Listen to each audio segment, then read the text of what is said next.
स्वयं राहुल गांधी जी की मां सोनिया गांधी जी को क्या कहा था?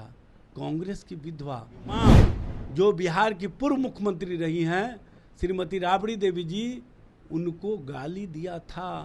भारतीय जनता पार्टी बेचैनी में है, फ्रस्ट्रेशन में है, और उसी फ्रस्ट्रेशन का परिणाम है कि ये परसेप्शन की राजनीति करना चाहते हैं। क्योंकि भारतीय जनता पार्टी ये बात समझ चुकी है कि अब बिहार की जनता, अब बिहार की आम आवाम में हम लोगों का विश्वास समाप्त हो गया है। अब तो कि दूसरी की माँ इनके लिए माँ नहीं होती है, लेकिन अपनी माँ का एहसास इनको बहुत ज़्यादा होता है। 4 तारीख को एनडीए के तमाम महिला मोर्चा बिहार बंद करेगी। प्रधानमंत्री नरेंद्र मोदी की मां को गाली देने को लेकर लगातार बिहार में सियासत हो रही है। एनडीए के द्वारा कहा जा रहा है राहुल गांधी तेजस्वी यादव के मंच से प्रधानमंत्री की मां को गाली दिया गया और अब बिहार बंद करने का आह्वान कर दिया गया है। बात करेंगे राजद के प्रवक्ता एजाज अहमद साहब हैं। जिस तरह से बिहार बंद का आह्वान कर दिया गया है, आप लोग इस तरह का क्यों कार्य कर रहे हैं कि जो बिहार बंद करना पड़ रहा है? सबसे पहले तो जो वोटर अधिकार यात्रा है और जिस तरह से तेजस्वी जी को और राहुल गांधी जी को इंडिया महागठबंधन को समर्थन और विश्वास मिला, शेरशाह सूरी की धरती सासाराम से जो यात्रा शुरू हुआ और पाटलिपुत्रा जो सम्राट अशोक की धरती है, वहाँ पर महात्मा गांधी की प्रतिमा स्थल पर मल्यार्पण के बाद बाबा साहेब डॉक्टर भीमराव अंबेडकर के प्रतिमा स्थल तक जो संकल्प और जो लोगों का सोच था, उस सोच को कहीं ना कहीं बिहार और बिहार की जनता ने स्पष्ट रूप से स्वीकार किया कि बिहार में लोकतंत्र और लोकतांत्रिक प्रक्रिया को कमज़ोर किया जा रहा है, बिहार में संवैधानिक व्यवस्था को कमज़ोर किया जा रहा है, और बिहार जो लोकतंत्र की जननी है उसमें किस तरह से भारतीय जनता पार्टी राजनीति कर रही है, ये सभी लोगों ने देखा। भारतीय जनता पार्टी बेचैनी में है, फ्रस्ट्रेशन में है, और उसी फ्रस्ट्रेशन का परिणाम है कि ये परसेप्शन की राजनीति करना चाहते हैं, भ्रम की राजनीति करना चाहते हैं। और प्रधानमंत्री जी आज जिस तरह से लोगों के बीच भ्रम परोसने का काम किया और कहीं ना कहीं प्रधानमंत्री जी के द्वारा जो पद की गरिमा है उसको भी कमज़ोर करने का काम किया गया, यह स्पष्ट रूप से दिखा। प्रधानमंत्री जी को बताना चाहिए कि जो व्यक्ति गिरफ्तार हुआ है उस व्यक्ति का स्टेटमेंट क्या आया, और भारतीय जनता पार्टी को भी स्पष्ट रूप से सामने आकर के उसका स्टेटमेंट दिखाना चाहिए। वहाँ पर जिस मंच की बात की जा रही है उस मंच पर ना राहुल गांधी जी गए, ना तेजस्वी जी गए, ना इंडिया महागठबंधन का कोई नेता गया। लेकिन इंडिया महागठबंधन का ही मंच था वो। भाई इंडिया महागठबंधन का मंच हम कब मानेंगे? जब वहाँ पर हमारे नेतृत्व करता रहते तब तो। अब कोई भी कहीं पर भी मंच बना ले और उस मंच को राजनीतिक तौर पर किसी व्यक्ति के इशारे पर कार्य करे, तो इसको भी समझने की आवश्यकता है।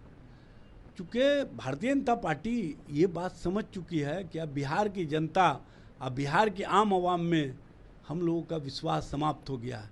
जब ये नारा घर घर तक, बच्चा बच्चा तक पहुंच गया, तो अब इनको लगा कि अब तो हम कहीं के नहीं रहे। तो उससे बचने के लिए इन्होंने नया नैरेटिव सेट किया है, लेकिन ये नैरेटिव इनके लिए ही उल्टा पड़ गया। आप देखें कि दूसरे दिन उसी खींच में, बौखलाहट में सदाकत आश्रम पर हमला कर दिए। और भारतीय जनता पार्टी जो नाथूराम गौडसे के विचारों को आगे बढ़ाने वाली पार्टी है, उसने महात्मा गांधी के विचारों वाले को किस तरह से पीटने का काम किया, वो भी मंत्रियों के साथ, वो भी पुलिस के सामने, यह स्पष्ट रूप से बिहार और बिहार की जनता ने देखा। प्रधानमंत्री जी, आप स्वयं राहुल गांधी जी की मां सोनिया गांधी जी को क्या कहा था? कांग्रेस की विधवा। आपने टीएमसी के नेत्री ममता बनर्जी को क्या कहा था? ओ दीदी, ओ दीदी। और आपके विधायक जनक सिंह जी ने बिहार के नेता प्रतिपक्ष तेजस्वी जी की मां जो बिहार की पूर्व मुख्यमंत्री रही हैं श्रीमती राबड़ी देवी जी, उनको गाली दिया था। और आपके प्रदेश अध्यक्ष दिलीप जायसवाल क्या कहते हैं कि हम गाली के डिक्शनरी हैं, और मैं राहुल गांधी को ऐसा ऐसा गाली दूंगा कि आज तक कोई ऐसा गाली नहीं सुना होगा।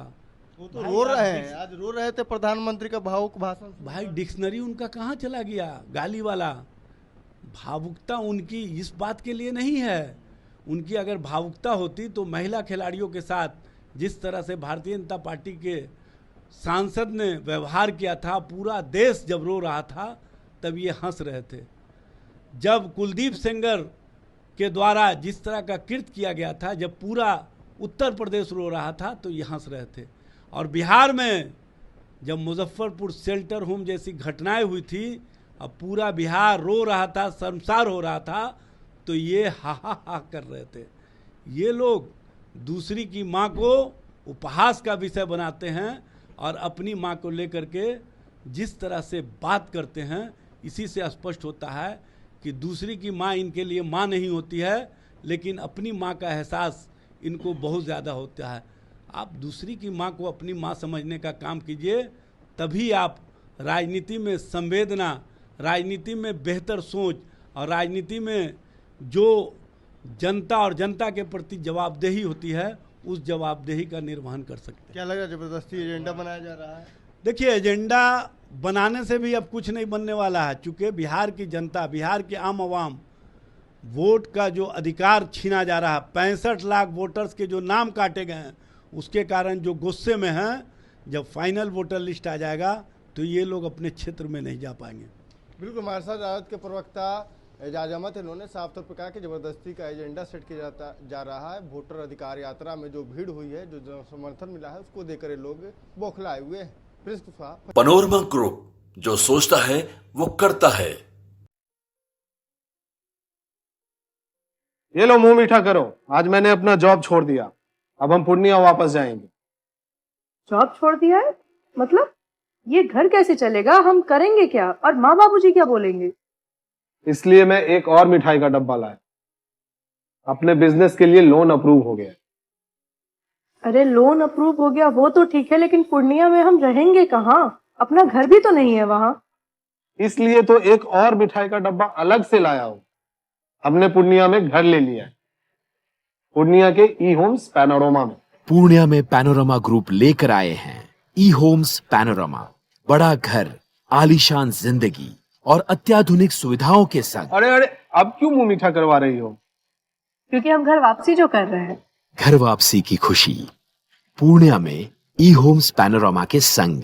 ई Homes Panorama, luxurious lifestyle redefined.